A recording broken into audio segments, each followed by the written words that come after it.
Good afternoon and welcome to our lesson. We are still navigating across waves.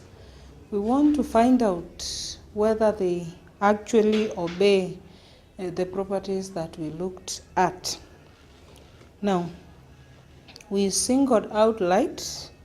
We have been looking at properties of waves with respect to light. And I want us to go to the third property, which we will call refraction. And refraction basically is the bending of light at or when it travels from one medium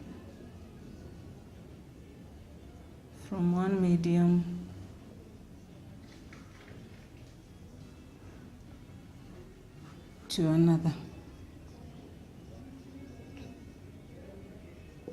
Now we have a medium, say air, then we have a boundary, then we have water, for example.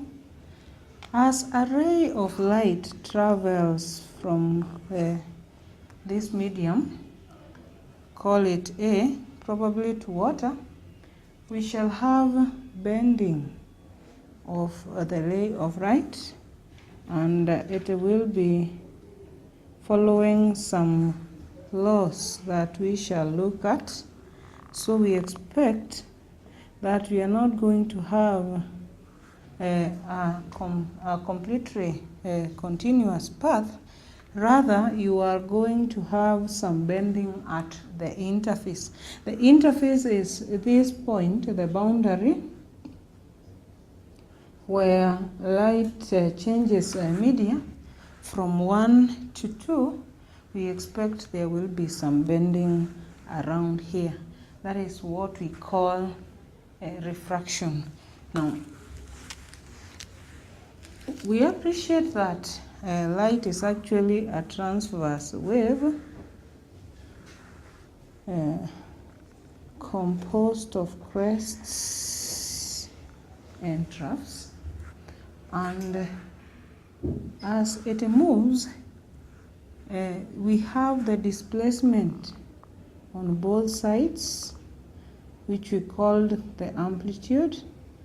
We will also have the same displacement on the other side. This one is going to inform the distance through which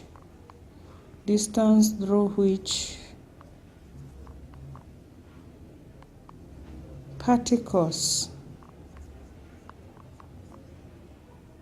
are displaced. This one informs the distance through which particles. Remember, we said that when we are considering a transverse wave train, a particle, much as it is progressing towards the direction of motion of a wave, we expect to have displacement of the particle in perpendicular kind of direction with respect to the direction of motion of the wave train. Therefore, we expect maximum displacement to be twice the amplitude with respect to particles. But now when we discuss the motion of the wave train, the direction is actually from right to left, if this one was to be a displacement time graph.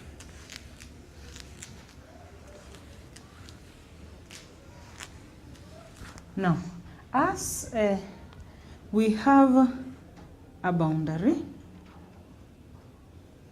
here, which we are calling an interface. This one is an interface. Now we have a bending of light we have these wave fronts proceeding towards the interface. Therefore, the direction of motion of the wave is from right to left. We expect that the wave will be incident at this point, where this distance between the wave fronts is what we called the wavelength. Now, when we get to the interface, there will be a change in direction of motion, like that, because we have the bending of the wave. Again, we expect that there will be some difference will also come about with respect to the spacing of the wave fronts, courtesy of change of lambda.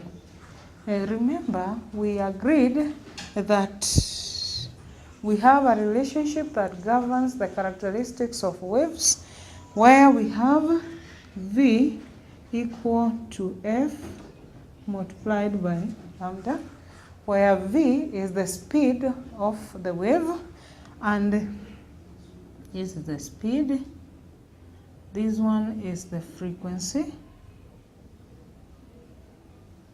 and this one is the wavelength. Now, at the point where the wave changes the medium, let us assume this is medium A, this one is medium 2, medium B. Now, this one is the direction of motion of incident waves.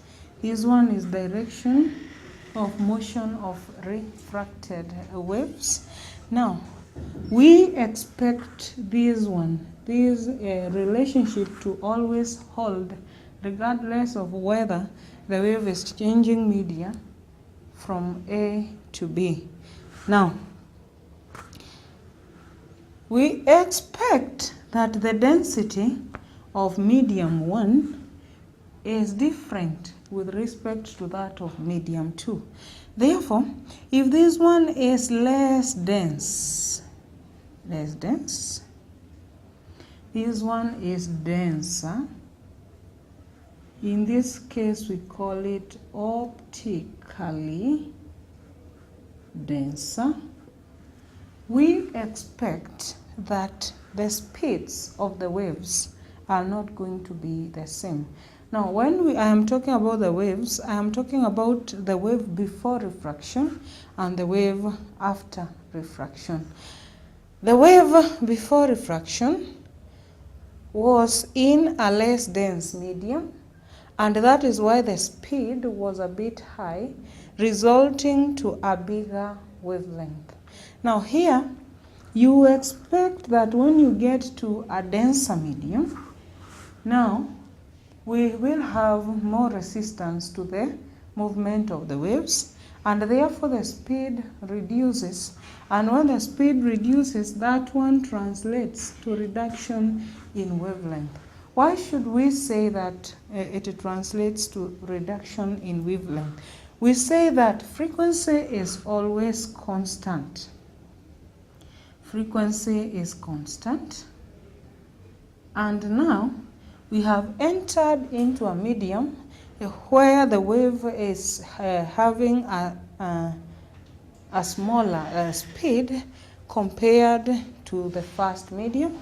And that way, if this relationship was to hold, and we hold frequency constant, then it means that speed has to change relative to wavelength so that we can account for the reduction in speed of the wave. And for that reason, we are going to have a smaller wavelength, courtesy of reduction in speed. Now, however, suppose we were moving from medium B to A. Now we are going from a denser medium to a less dense, a kind of a medium. We expect if the waves were to follow the same path, the same would be displayed, only that in this case, speed would be increasing because we are moving from a denser to a less denser. Therefore, air resistance is reduced and we go to a bigger wavelength, translating to a higher speed and holding our frequency constant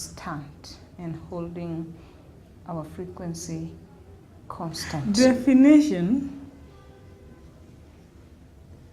Let us define some terms that we are going to interact with in the course of studying refraction. And we can do that by way of drawing a diagram. Then we have a ray, which we are going to call the incident. That is the incident ray. Then we have, let us call this one medium A. This one is medium B. Then we have a refracted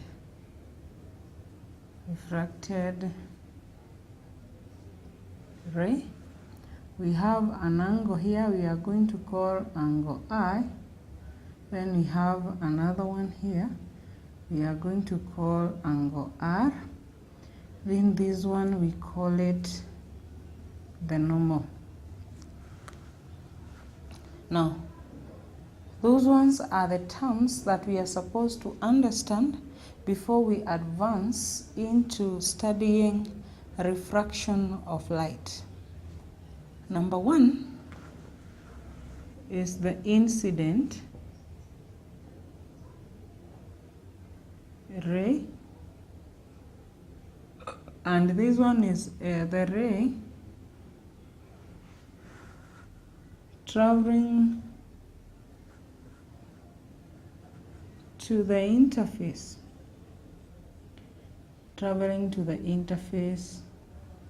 through medium A.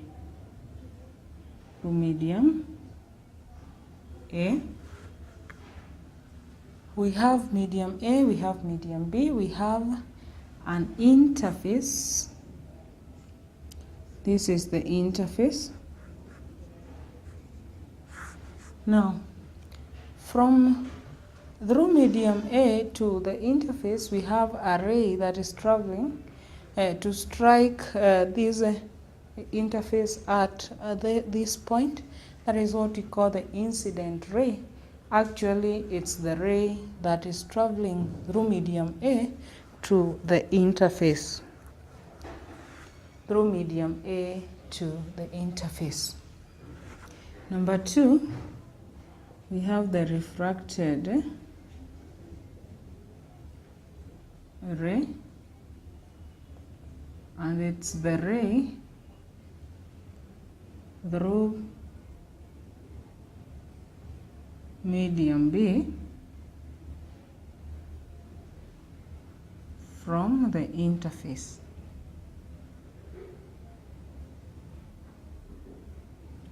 Again, we go back to our diagram.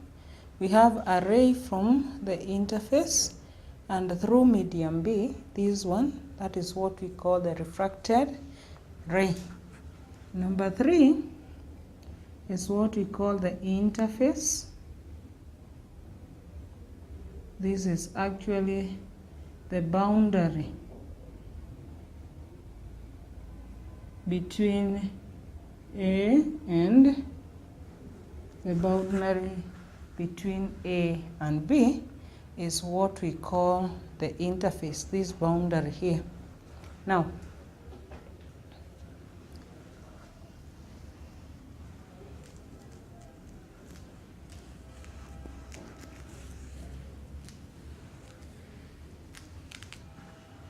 we have incident angle is the angle between the normal and the incident ray. Angle between the normal, this line which is perpendicular to the interface, and the incident ray. That is what we call the angle of incidence. We have another angle which we are going to call the angle of refraction. Angle of refraction, which is the angle between interface and refracted ray. Incident angle between the normal, not the interface but the normal. Angle between the normal and the refracted, this angle here. We have the normal, we have the refracted ray, we have the angle between, that is what we call the angle of refraction. Then the last term probably we could use is the normal.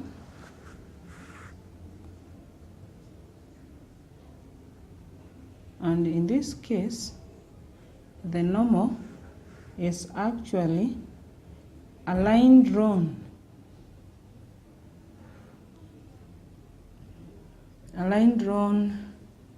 perpendicular to the interface. A line drawn perpendicular to the interface is what we call the normal.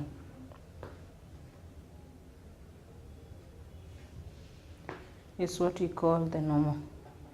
Now,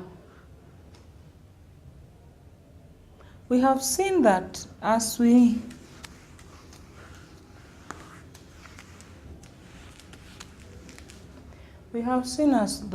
navigate from one medium to the next,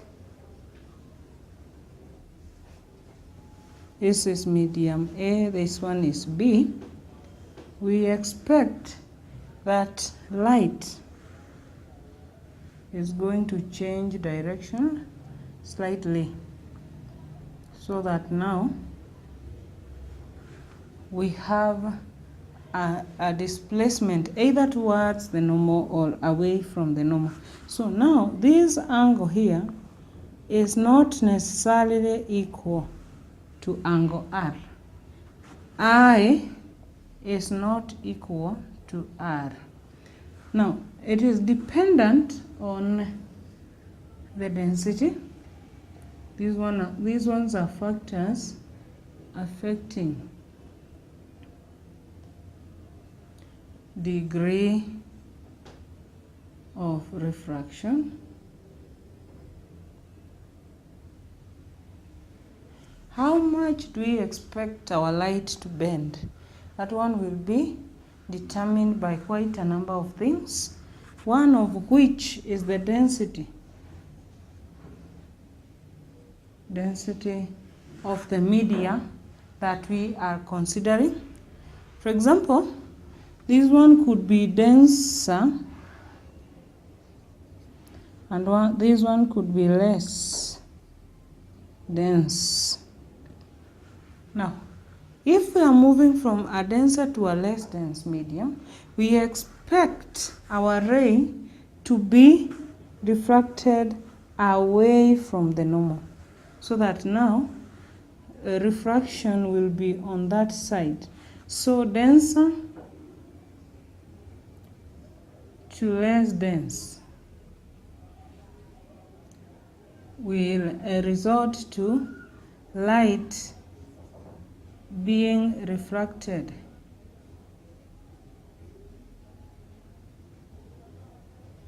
away from the normal. Away from the normal. Light will actually be refracted away from the normal. So if you have a ray incident at the interface, this will be the direction of the refraction. And the reverse is true.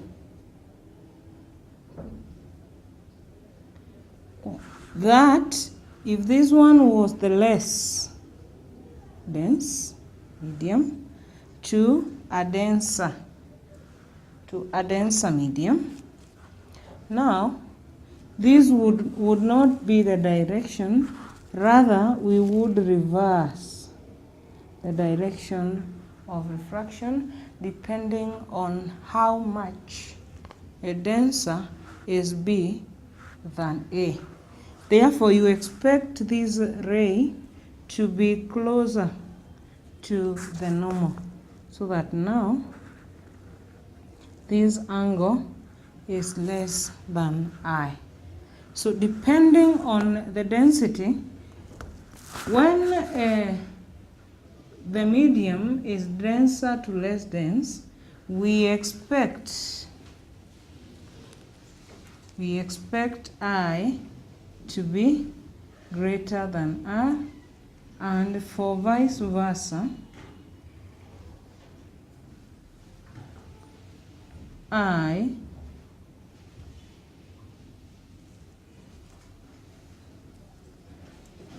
we expect I to be less than R, and for vice versa, we expect I to be greater than R, where I and R are angles of incidence and refraction respectively. Now,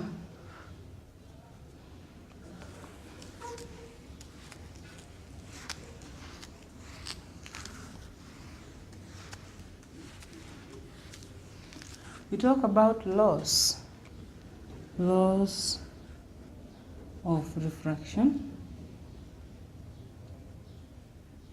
Talk about laws of refraction, and like refraction, there are some laws that govern the way a ray of light is going to be refracted, and again we can do them by way of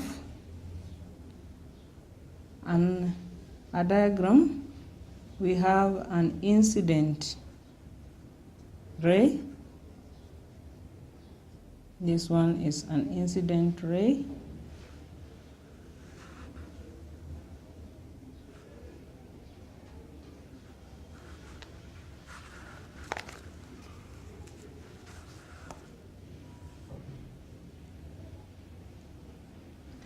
Then we have the normal at the interface. Then we have the reflected ray. So this one is incident ray, refracted.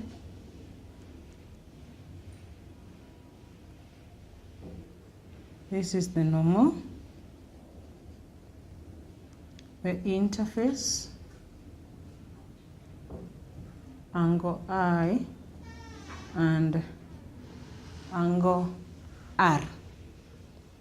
Now, clearly, we can see that number one, incident, normal, and refracted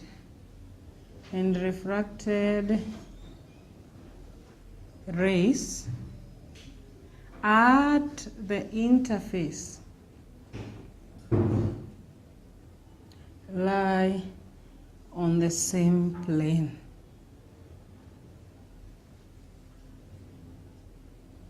The three, we have the incident, we have the normal, and we have the refracted ray. At this point we are calling the interface. We expect all of them to lie on the same plane. And number 2 is that sine I over sine R will always give a constant. This one can also be called the Snell's law. This is the Snell's law. And the Snell's law states that for a given pair of media, the ratio of the sine of angle of incidence divided by the sine of the angle of refraction will always give a constant. That is what we call the Snell's law. So now those two basically comprise of our 2 laws of reflection.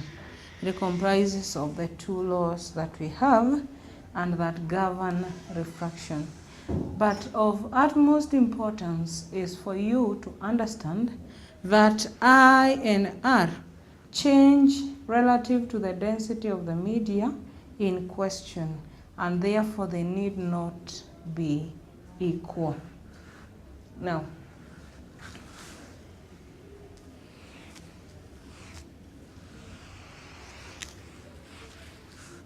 before we proceed to talk about the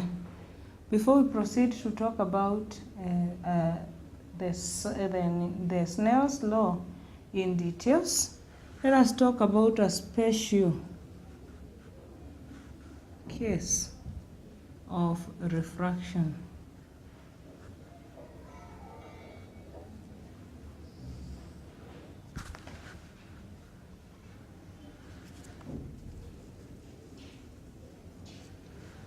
We have a special case of refraction, and this is where we have a ray of light that is traveling from one medium to another, say air to water, and is incident at the interface at an angle 90 degrees. It's incident along the normal. We have a special case of refraction where we move from one medium to the other, but when our ray is actually perpendicular to the path of our ray of light is perpendicular at the interface, that ray passes on undeviated. It passes on undeviated. Even if the 2 media that we are considering are different in density. For example, you expect that water is more dense than air. However, if a ray through air meets the interface at 90 degrees, it will pass on undeviated. Therefore, we can document that a ray incident at an interface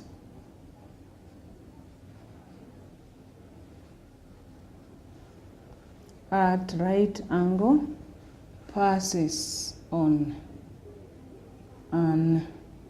undeviated. Passes on undeviated.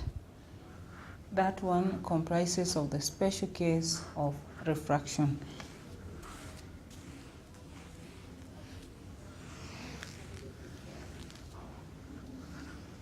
Now we can talk about Snell's law. Snell's law, And Snell's law actually gives us the relationship between sine I and sine R. Now we have already looked at the laws of refraction, and we have found out that when you have an interface, you have your normal, a ray of light incident,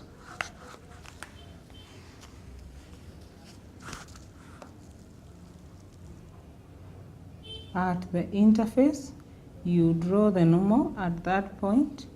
It is going to bend as it moves from medium A to medium B. Now this one is the angle we are calling I. We are calling the other one angle R, or the angle of refraction. Now when we talk about Snell's law, we are actually interested in the relationship between the angles that we have here. So now, depending on the density of the media, you will have our relationship, the balance that we have and that exists in that relationship is going to be offset depending on the density of the media in question. Now, for example, if you have a denser to a less dense, you expect speed to increase. You expect speed to increase, and subsequently wavelength is also going to increase, so that we can have a balance. On the other side of the equation, bearing in mind that F is always constant. Now, we have a constant that will always be there, whether the media are denser or less denser. We will have a constant that we call,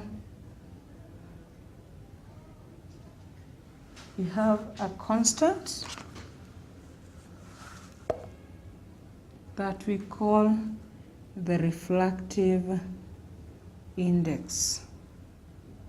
The refractive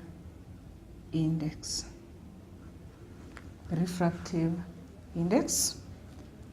And that one is the ratio between the sine of the angle of incidence and that of the angle of refraction. We have that constant, and we give it letter N. So in case we have some two media,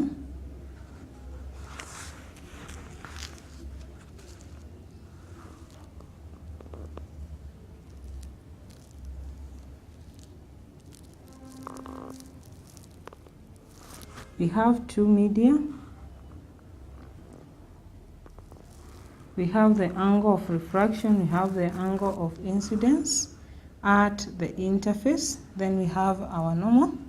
Sine I over sine R will always give us a constant, which we are calling N, or the refractive index. Now, this refractive index will be relative. That is the refractive index of medium 1 relative to medium 2. So this one, if we call this one medium 1, this other one is medium 2. So now this refractive index is going to be a relative, that one of medium 1 relative to medium 2, and we write it as N1, 2. We write it as N1, 2. Now, supposing we were to reverse the path of light, so that now our ray travels from medium 2 to 1. What will happen is that now we will have refractive index of medium 2 relative to medium 1, and therefore our refractive index is going to be n2 1. Now there is a relationship between the first refractive index and the second refractive index. Now if the path of light be the initial one, where now refractive index becomes 1, 2, it means the angle of incidence is I, and then the angle of refraction is R. Therefore, our refractive index is going to be sine I over sine R. But after reversing the path of light, now our medium 2 becomes our first medium, so that now this one becomes 1, this one becomes medium 2.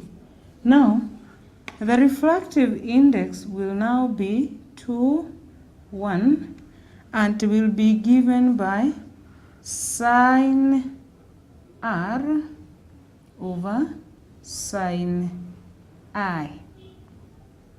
In this case, now that we are reversing the path, this one becomes the angle of incidence, this one becomes the angle of refraction, and that way we will have reversed the order of the angles, and so will their ratio be reversed. Therefore, what we are saying is that refractive index 2, 1 is actually one of, that is the reciprocal of 1, 2. Refractive index 2, 1 is actually the reciprocal of 1, 2.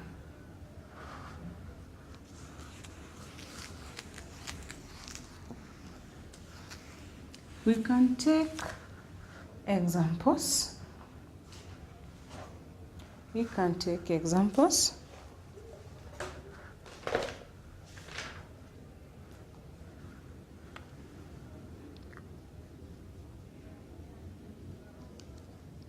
Example 1 requires us to calculate. We calculate n, or the refractive index, for light traveling from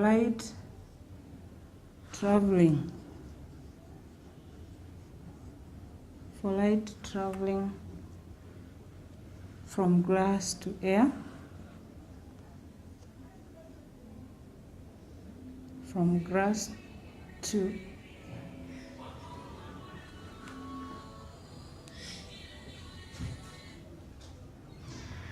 calculate the refractive index for a ray of light that is traveling from glass to air, and we are given that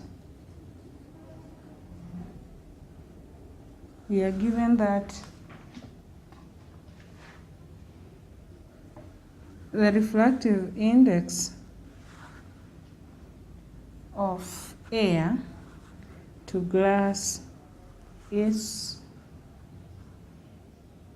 1.5.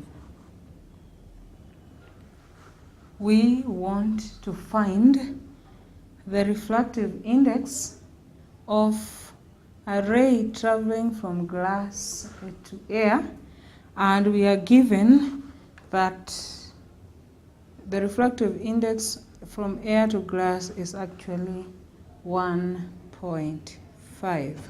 Is actually 1.5. But we have said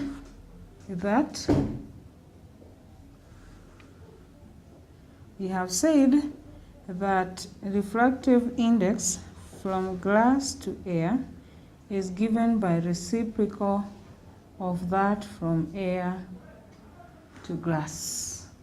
And therefore, this implies that if that from air to glass is 1.5, then this other one will be 1 over 1.5.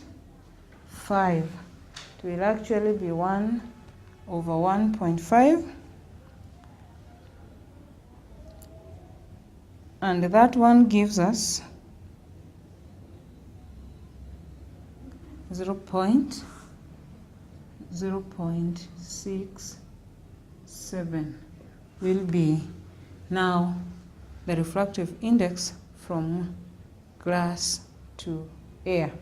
Like we have seen, it is actually relative depending on the path of light, from which medium are we traveling and into which other one are we getting to.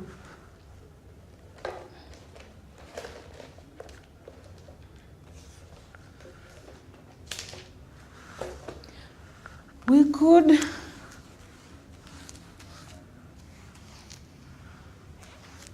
could consider a diagram of this nature. We have the normal, we have the interface. This angle here is 47 degrees. This other one is 75 degrees. Then we want to get, let us call this one air, this one is water, or we can simply call them medium 1 and 2. We can call them medium 1. This one is medium 2. Now we want to get the refractive index from 1 to 2, and B, we want to get the refractive index from 2 to 1. Now for the solutions,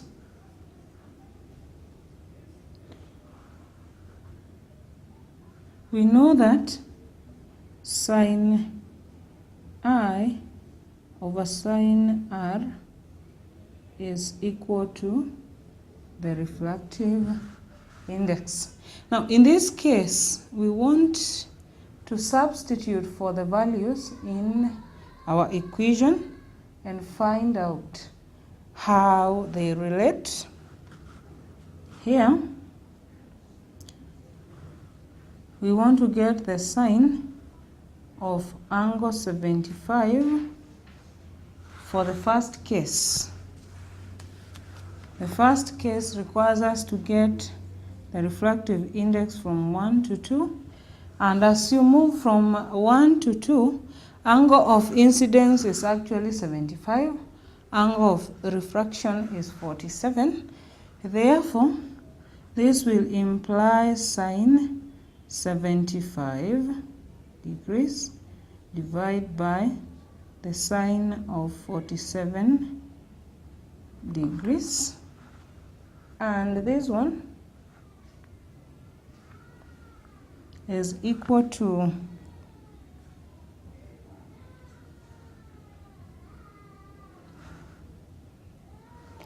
sine of 75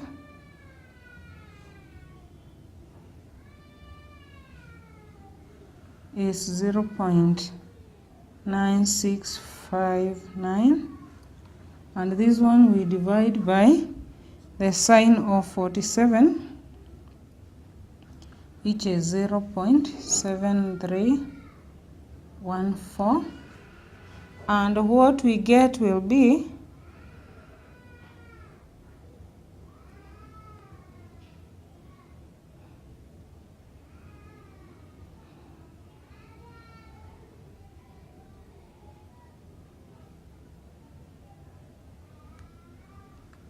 1.32.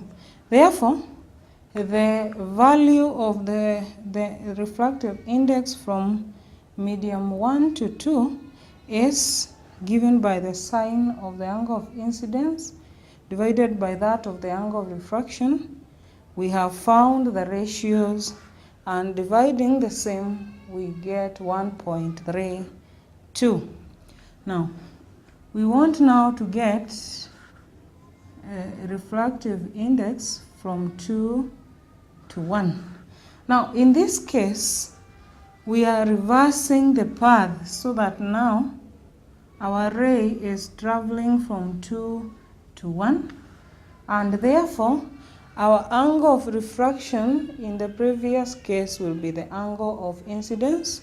Then we have 75 as our angle of refraction, and we want to divide the ratios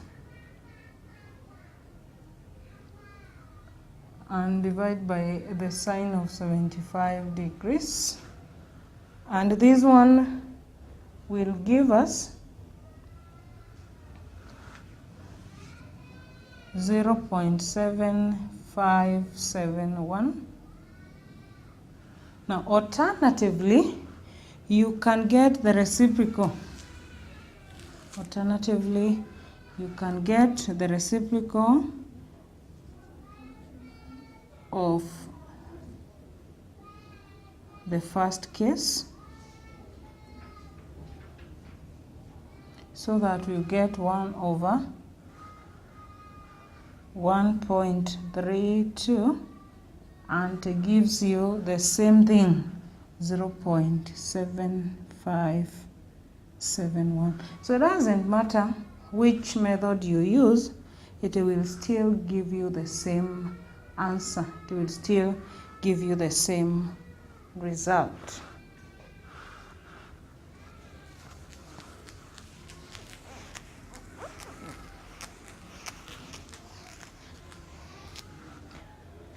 Probably we have another diagram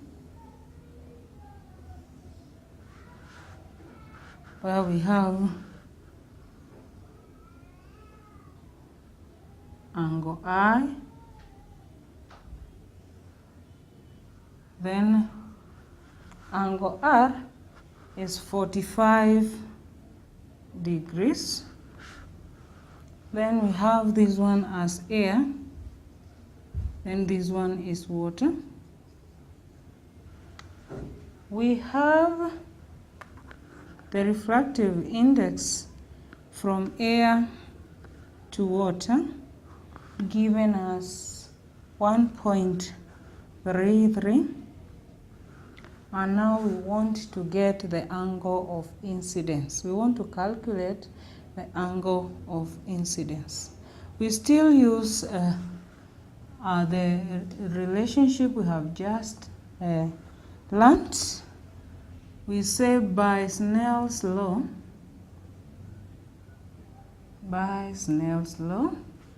sine I over sine R is given by the refractive index, which is from air to water, and we have been given that as 1.33.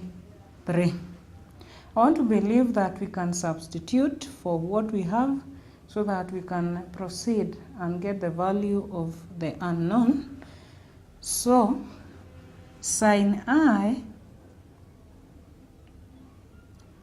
over the sine of 45 degrees is what is giving us 1.33, and therefore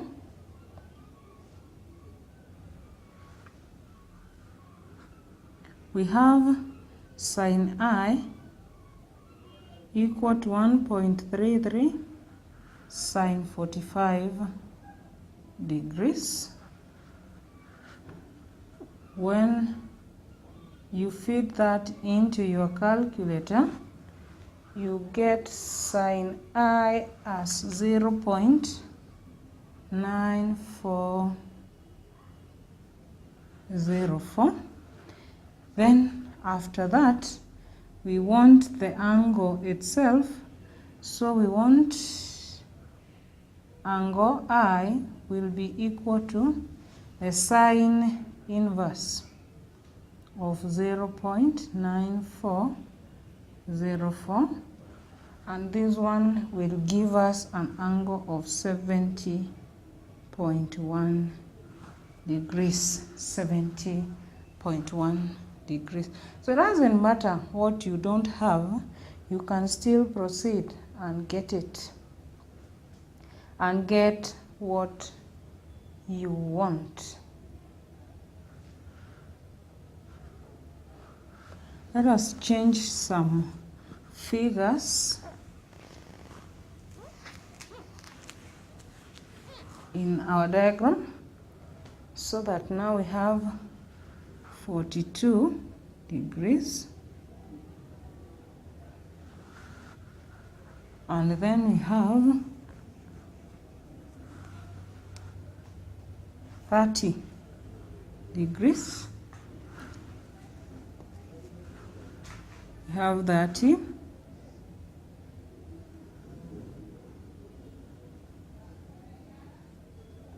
That's 30 degrees.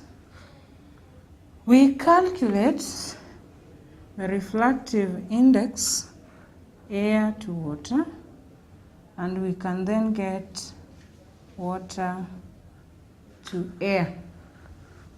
Now the first one is straightforward, where we will have the sines, the ratios of the angles divided. This will give us sine 45 degrees divided by sine 30.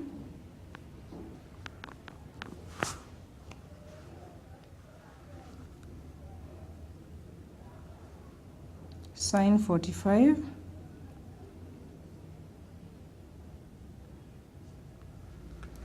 will give us 0.7071. Then we have sine 30, which is 0.5. So the first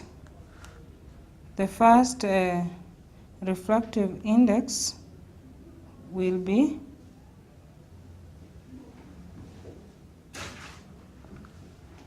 1.4142. You can get the reciprocal, but let us take trouble and get sine 30 over sine 45. See what we get as our refractive index from water to air. This will be 0.5 divided by 0.7071.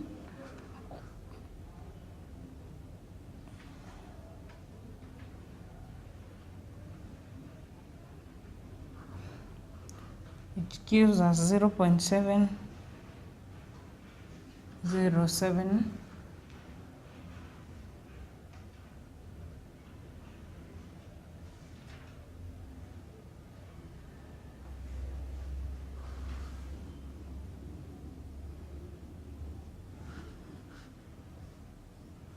Suppose we got the reciprocal direct, so that now we say that this one is given by the reciprocal of the other one. Will it still give us the same answer?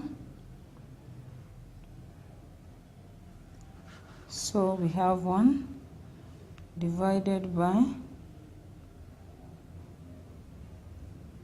1.4142, and it gives us the same thing, 0.7071 as the answer.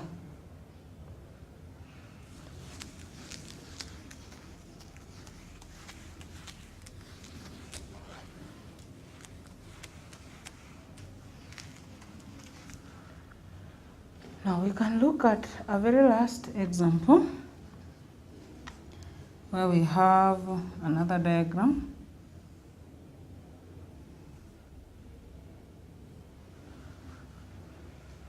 And here we have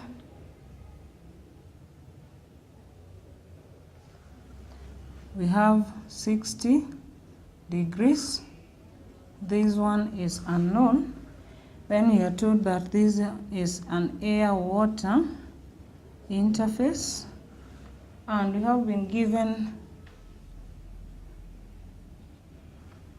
that as 1.5. Can we get the angle of refraction? By Snell's law,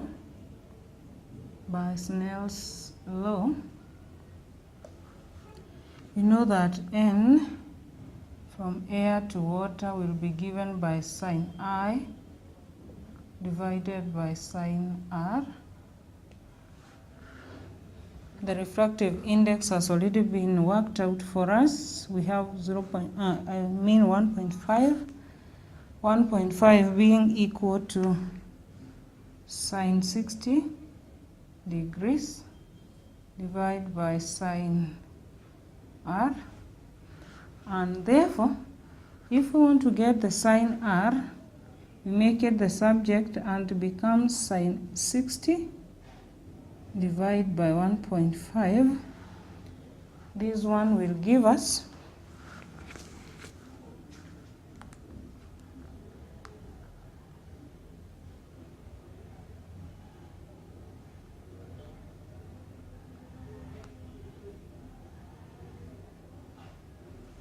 0.8660 divided by 1.5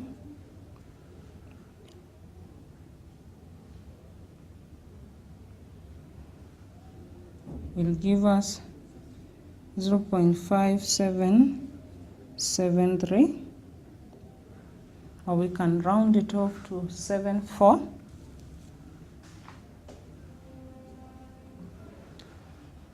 And therefore we can get this one is 0.5774. We can proceed and get the sine inverse of that, and that one will give us, so we are given N as from air to glass as 1.5. Therefore, we want to get the angle of refraction, and we know that the angle of incidence is between the normal and the incident ray. Therefore, I and 60 degrees are complements, which means that I is equal to 90 minus 60 gives us 30. Therefore, sine 30 over sine R will give us 1.5. We make sine R the subject, so that sine R becomes sine 30 divided by 1.5. This one is going to give us 0.5 divided by 1.5, giving us 0.333, and then we can get the inverse of that, which will give us 19.5 as our angle of refraction, 19.5 as our angle of refraction. So during your own time, try and work out this one during your own time.